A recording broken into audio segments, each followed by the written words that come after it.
Hello everyone, Deb Floros for Jesse James Beads. I'm working with the Magic Emporium collection.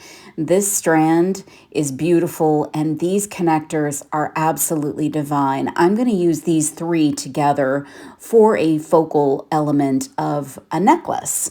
These beads, oh my God, you get so many of them and they are so shiny, sparkly, and really unusual.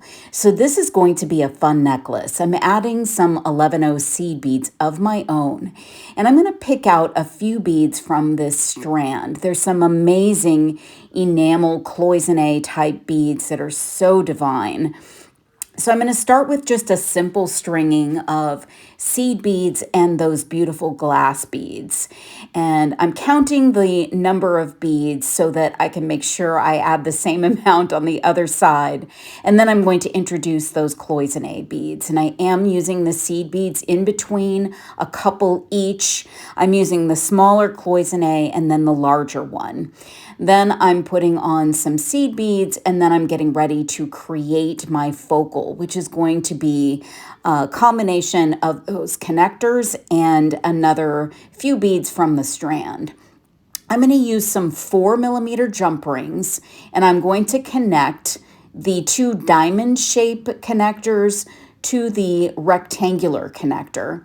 So I use two whenever I can. I think it just makes it look a little bit more substantive. So I'm connecting one of the triangles to the rectangle and then actually the diamond shape, and then a diamond shape to the other side, and then jump rings to the ends that are open. And I'm going to string that directly on to my stringing wire with some seed beads. And then I'm going to use the daisy spacer, the disc spacer, and another daisy spacer. And then that large boho bead, that white one. It's so beautiful with some rhinestone design. And then I'll add daisy spacer, disc spacer, and daisy spacer again, and a few seed beads. And then I'll string on the other side of my connector piece.